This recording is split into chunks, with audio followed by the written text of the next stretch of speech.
Hello wives, அனைவருக்கும் வணக்கம். கடல் நடுவில் ஒரு அழகான தீவு உள்ளது. நீங்கள் அங்கு சென்றால் உயிருடன் திரும்புவது மிகவும் கடினம். ஏனென்றால் அந்த தீவு மிகவும் ஆபத்தான விஷப்பாம்புகளால் நிறைந்துள்ளது. அதனால்தான் மக்கள் இந்த தீவிலிருந்து வெகு தொலைவில் வாழ்கிறார்கள். ஒரு மனிதனால் அங்கு செல்வது சாத்தியமற்றது. அதனால்தான் இந்த தீவு மரணத்தீவு என்று அழைக்கப்படுகிறது. மேலும் இந்த தீவுக்கு தெரியாமல் சென்று உயிருடன் திரும்பியவர்கள் இருக்கிறார்களா மற்றும் இந்த தீவு ஏன் இவ்வளவு பயங்கரமானதாக மாறியது என்பதை இந்த காணொலியில் காணலாம். இந்த தீவு பிரேசிலின் சாவோ பாலோ மாநிலத்தில் உள்ள இல்ஹாடா கிராண்டேவில் அமைந்துள்ளது. இந்த தீவு இந்த மாநிலத்திலிருந்து 32 கிலோமீட்டர் தொலைவில் உள்ளது. இந்த தீவு 110 ஏக்கர் பரப்பளவு கொண்டது மற்றும் மிகவும் பயங்கரமாக தெரிகிறது. இங்கு 5 லட்சத்துக்கும் மேற்பட்ட விஷப்பாம்புகள் வாழ்வதாக விஞ்ஞானிகள் மதிப்பிட்டுள்ளனர். அதனால்தான் இது பாம்பு தீவு என்றும் அழைக்கப்படுகிறது. இங்குள்ள பாம்புகள் மிகவும் ஆபத்தானவை மற்றும் விஷம் நிறைந்தது. இந்த தீவில் 4 அல்லது 5 வகையான பாம்புகள் வாழ்கின்றன. மேலும் அவை மில்லியன் கணக்கில் உள்ளது. மிகவும் பயங்கரமான பாம்பின் பெயரால் அழைக்கப்படும் கோல்டன் லேண்டில் 10,000க்கும் மேற்பட்ட அத்தகைய பாம்புகள் உள்ளது. இந்த பாம்பு 3 அடி நீளமும் தங்க நிறமும் கொண்டது. இது உலகின் மிகவும் விஷமுள்ள பாம்புகளில் ஒன்றாகும். அது நம்ம கடித்தா உயிர் பிழைப்பது கிட்டத்தட்ட சாத்தியமற்றது. ஏனெனில் அதன் விஷம் அந்த பகுதியில் நம்ம சதையை உருகு செய்துவிடும். அதாவது அதன் விஷம் அமிலத்தை போல ஆபத்தானது. மேலும் அதன் விஷம் நமது ரத்தத்தில் நுழைந்தா அது உடனடியாக சிறுநீரகங்கள், மூளை மற்றும் ரத்த ஓட்டத்தை நிறுத்திவிடும். மனிதர்கள் உயிர் பிழைப்பதும் மிகவும் கடினம். சரியான நேரத்தில் சரியான சிகிச்சை கிடைத்தா அவர்கள் அதிர்ஷ்டசாலிகள். ஆனால் இந்த தீவு மனிதர்கள் வசிக்கும் இடத்திலிருந்து வெகு தொலைவில் உள்ளது. எனவே சரியான சிகிச்சை பெறுவது சாத்தியமில்லை. அதனால்தான் இதுவரை அதன் கடியால் பலர் இறந்துள்ளனர். உலகின் இந்த அரிதான விஷப்பாம்பு பெரும்பாலும் இந்த தீவில் தான் காணப்படுகிறது. மற்ற இடங்களில் இதை பார்ப்பது மிகவும் அரிது. மேலும் இந்த தீவில் கிட்டத்தட்ட எந்த விலங்குகளாலும் உயிர் வாழ முடியாது. அதனால்தான் அவற்றுக்கு எதிரிகள் இல்லை. அதனால்தான் அவற்றின் எண்ணிக்கை இன்னும் அதிகரித்துள்ளது. இந்த தீவுக்கு வரும் பறவைகள் அவை சாப்பிட்டு உயிர் வாழ்கின்றன. இதுபோல் மற்ற விஷப்பாம்புகள் தங்கள் உணவை தேடி இவற்றை கடிக்கும் போது அவை இறக்கும் வரை காத்திருந்து பின்னர் அவற்றை சாப்பிடுகின்றன.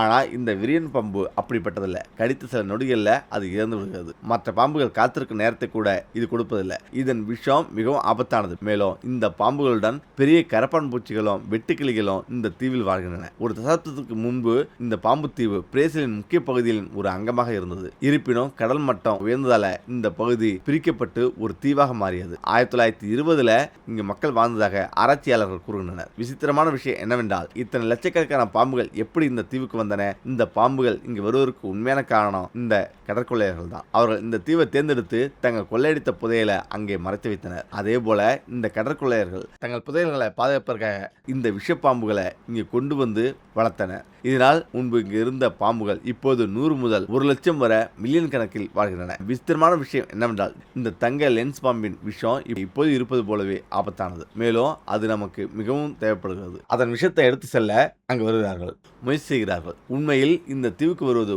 பெரிய ஆபத்து. இந்த தீவில் கால் வைத்தால் திரும்பி வருவது சாத்தியமில்லை. இந்த கடத்தல்காரர்களுக்கும் இந்த தீவை பற்றியும் இங்கு எத்தனை ஆபத்தான பாம்புகள் வாழ்கின்றன என்பது பற்றியும் முழுமையாக தெரியாது. ஒருமுறை அவர்கள் அறியாமல் இந்த தீவுக்கு வந்தனர். ஆனாலும் பலர் தங்கள் உயிரை இழந்தனர். 20 பேர் வந்தால் எத்தனை பேர் திரும்புவார்கள் என்று கூட நம்மால் சொல்ல முடியாது. இந்த தீவு ஒரு மரண விளக்கு போன்றது. ஆனால் எத்தனை பேர் இறந்தாலும் அடிக்கடி இங்கே வருவார்கள். இறப்பு நடந்து கொண்டே இருக்கும். அதனால்தான் அன்று முதல் இந்த கடற்குழுவினர் யாரும் இங்கு வராமல் இருக்க இதை தொடர்ந்து பாதுகாத்து வருகின்றனர். ஆனால் இந்த கடத்தல்காரர்கள் அனைவரும் ஏன் இந்த தீவுக்கு வர தங்கள் உயிரை பயணமிக்க விரும்புகிறார்கள்? கள்ளச்சந்தையில் இந்த விரியன் பாம்பின் விலை எவ்வளவு என்று உங்களுக்கு தெரியுமா? அந்த நேரத்தில் பாம்பின் தேவையை பொறுத்து விலை சுமார் 8 லட்சத்திலிருந்து 30 லட்சம் வரை ஏறியும் இறங்கியும் செல்கிறது. இந்த பாம்புகள் பல லட்சங்கள் மதிப்புள்ளதால் தான் இந்த கடத்தல்காரர்கள் தங்கள் உயிரை பற்றி கவலைப்படாம இந்த தீவுக்கு வர முடிவு செய்கிறார்கள். அதனால்தான் இந்த மாலுமிகள் யாரும் இங்கு வராமல் இருக்க எப்போதும் காவல் காக்கிறார்கள் இந்த நாட்டிலிருந்து. இந்த தீவில் ஒரு மனிதன் உயிர் வாழ்வது மிக கடினம். ஆனால் ஒரே ஒரு மனிதன் மட்டுமே உயிர் பிழைக்கிறான். அவன் உடலுக்காக அமைக்கப்பட்ட கலைஞர் விளக்கத்தில் பணிபுரியும் ஒரு ஊழியர். இந்த விஞ்ஞானிகளோ அல்லது இந்த ஆராய்ச்சியை செய்பவர்களோ இந்த தீவுக்கு செல்ல விரும்பினால் இந்த அரசாங்கத்திடம் கண்டிப்பாக அனுமதி வாங்க வேண்டும். இருப்பினும் இந்த அமைதியுடன் ஆராய்ச்சி செய்ய சென்றவர்கள் ஒவ்வொரு அடியிலும் 5 பாம்புகளை எளிதில் பார்க்க முடிந்ததாக கூறினர். இதன் அடிப்படையில் அந்த தீவில் எத்தனை லட்சம் பாம்புகள் வாழ்கின்றன என்பதை நம்மால் புரிந்து கொள்ள முடியும். இத்தனை லட்சம் பாம்புகளின் எண்ணிக்கை அதிகரிப்பது ஆபத்தானது என்று கூறி இந்த தீவில் வாழை மரங்களையும் தோட்டங்களையும் அமைத்ததாக இந்த அரசாங்கம் கூறியது. ஆனால் அவர்கள் கொண்டிருந்த திட்டம் வெற்றி பெறவில்லை, அதாவது பலிக்கவில்லை. அதனால்தான் அந்த தீவில் இன்னும் வாழை மரங்கள் உள்ளன. யாராவது தற்செயலாக இந்த தீவுக்கு தெரியாமல் வந்தால் அவர்கள் மிகுந்த கவனத்துடன் இருக்க வேண்டும். முதல்ல அருகில் ஒரு நீண்ட குச்சியை வைத்திருக்க வேண்டும். மேலும் தீவிற்குள் நுழையாமல் வெளியே இருப்பது மிகவும் பாதுகாப்பானது. நீங்கள் பசியாக இருந்து வாழைப்பழம் எடுக்க சென்றால் அந்த தீவில் நீங்கள் மிகவும் கவனமாக இருக்க வேண்டும்.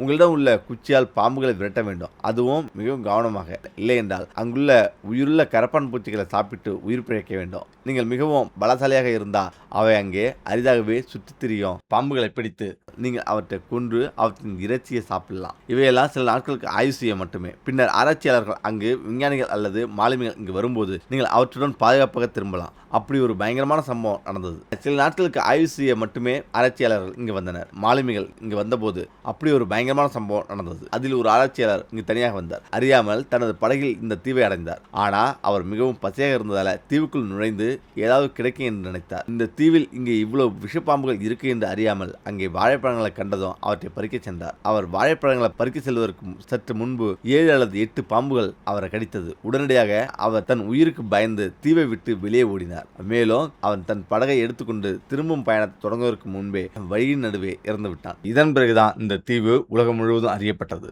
இதற்கு பிறகு இந்த நாட்டில் இந்த தீவுக்கு யாரும் செல்லக்கூடாது என்று ஒரு கலங்கரை விளக்கமும் கட்டி அங்கு காவலுக்கு ஆள் நிறுத்தினர். இந்த பாம்பின் விஷம் மிகவும் ஆபத்தானது. சில நிமிடங்களில் இந்த அளவுள்ள ஒருவரை அது எளிதில் கொண்டுவிடும். இதேபோல் ஒரு நாள் ஒரு ஊழியர் இந்த கலங்கரை விளக்கத்தின் காப்பாளராக நியமிக்கப்பட்டார். அவர் தனது மனைவி மற்றும் குழந்தைகளுடன் இந்த கலங்கரை விளக்கத்தில் தங்கியிருந்தார். ஒரு நாள் அவர் ஜன்னல்களை மூட மறந்துவிட்டு நள்ளிரவில் படுக்க சென்றார். அப்போது ஒரு விஷப்பாம்புகள் அந்த ஜன்னல் வழியாக உள்ளே வந்து அவரது குடும்பம் முழுவதையும் கடித்தன. உடனடியாக அந்த ஊழியர் தனது உயிருக்கு பயந்து தீவை விட்டு வெளியே ஓடினார். துரதிர்ஷ்டவசமாக அவர்கள் தங்கள் படகை அடைவதற்கு முன்பு அனைவரும் இறந்துவிட்டனர். இத்தகைய ஒரு பயங்கரமான சம்பவத்துக்கு பிறகு இங்குள்ள அரசாங்கம் இந்த தீவில் யாரையும் தங்க வைக்க விரும்பவில்லை. அப்போதிருந்து இந்த கலங்கரை விளக்கமும் தானாக இயங்கும்படி செய்யப்பட்டுள்ளது. இவையெல்லாம் நடந்து கொண்டிருந்தாலும் இந்த கடத்தல்காரர்கள் இந்த மாலுமிகளிடமிருந்து தப்பித்து இந்த தீவுக்கு வர தயாராக இருக்கிறார்கள். உண்மையில் அவர்கள் இந்த தீவுக்கு சென்றால் எத்தனை பேர் திரும்புவார்கள் என்று அவர்களுக்கு தெரியும். அப்படி இருந்தும் பணத்திற்காக தங்கள் உயிரை பயணம் வைத்து அத்தகைய ஆபத்தை மேற்கொள்கின்றனர். அதனால்தான் அப்போதிருந்து